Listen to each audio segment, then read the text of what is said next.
देश के कई हिस्सों में भीषण गर्मी का प्रकोप जारी है। इस बीच मौसम विभाग ने कहा है कि देश के पूर्वी राज्यों मसलन पश्चिम बंगाल, झारखंड, ओडिशा और बिहार में 2 दिनों के बाद लू की तीव्रता में कमी आएगी। वहीं दक्षिणी प्रायद्वीपीय इलाकों में अगले 5 दिनों तक हीट वेव जारी रहेगी। देश के कई हिस्से, खासतौर पर पूर्वी और दक्षिणी हिस्से इन दिनों भीषण गर्मी की चपेट में है। और ये जो हीट वेव है, क्या है इसकी वजह और कब तक लोगों को राहत मिलने की उम्मीद है, इस पर बातचीत करने के लिए इस वक्त हमारे साथ मौजूद हैं मौसम विभाग के वरिष्ठ वैज्ञानिक डॉक्टर नरेश कुमार।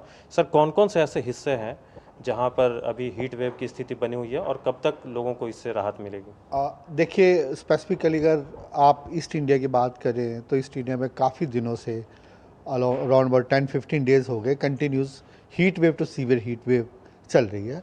अगर मैं आपको मैप के माध्यम से समझाना चाहूँ, इस समय भी हमने वेस्ट बंगाल के लिए रेड अलर्ट दे रखा है।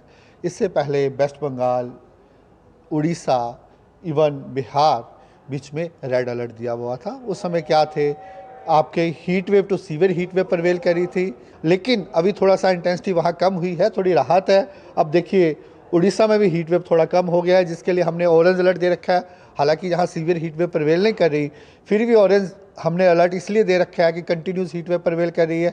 सिमिलरली वेस्ट बंगाल के लिए आज हमने रेड अलर्ट दे रखा है, कल के लिए भी रेड अलर्ट है। इसके बाद इसकी इंटेंसिटी स्लोली कम हो जाएगी और जो आपका बाकी हिस्सा है झारखंड या बिहार में, वहाँ भी 2 दिनों के बाद थोड़ा इसकी इंटेंसिटी कम होनी स्टार्ट हो जाएगी।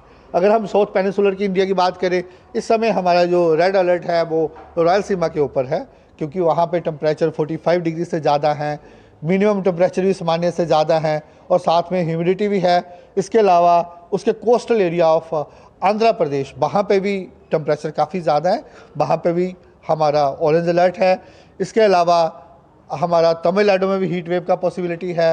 इंटीरियर कर्नाटक के लिए भी हमने हीट वेव आने वाले 5 दिनों के लिए दे रखा है। क्या इस बार वजह रही कि इतना सीवियर हीट वेव हमें देखने को मिला? देखिए, इसका अगर आप मोटा मोटी बात करेंगे तो जनरली ये होता है कि जब वेदर एक्टिविटी नहीं होती, ठीक है, तो उस समय टेम्परेचर जनरली बढ़ते हैं, या लेमैन की लैंग्वेज में बताता हूँ। इसके अलावा अगर आप साइंटिफिक बात करें, क्या होता है कि हमारा अपर लेवल में 200 HP में हाई प्रेशर जोन बन जाता है, ठीक है, विंड स्ट्रॉन्ग चलती है, डिवर्जेंस होता है, तो उसके कारण क्या होता है कि ये इस राज्यों में, स्पेसिफिकली ईस्ट इंडिया में, वहाँ पे आपका हीट वेव ज़्यादा रहा, क्योंकि उसके कारण क्या होता है कि स्काई क्लियर हो जाता है। जब आपका बे ऑफ बंगाल से विंड्स आनी स्टार्ट हो जाएंगी, वो साथ में मॉइस्चर लेके आती हैं, थोड़ा 2 दिनों के बाद थोड़ा थंडरस्टॉर्म एक्टिविटी हो सकता है, उसके कारण ये थोड़ा सा इसमें राहत मिलने का पॉसिबिलिटी है। सर, अगर बारिश की बात करें तो मई महीने में क्या पूर्वानुमान है? ओवरऑल रेनफॉल सामान्य रहेगा, जो जनरल रेनफॉल होता है ज़्यादातर थंडरस्टॉर्म से ही होता है, जहाँ वेस्टर्न डिस्टर्बेंस से होता है।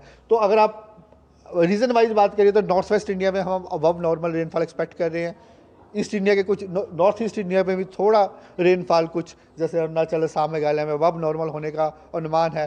Similarly central India joining north peninsular India में भी रेनफॉल एक्टिविटी अब नॉर्मल होने का अनुमान है। तो आपने सुना भारत मौसम विभाग के जो वरिष्ठ वैज्ञानिक हैं डॉक्टर नरेश कुमार को, उनका कहना है कि अभी जो देश के पूर्वी हिस्सों में जो हीट वेव की स्थिति बनी हुई है, आने वाले 2 दिनों के बाद लोगों को इससे राहत मिलने की पूरी उम्मीद है। कैमरा पर्सन राधे कृष्ण के साथ निशांत सौरभ, DD न्यूज़, दिल्ली।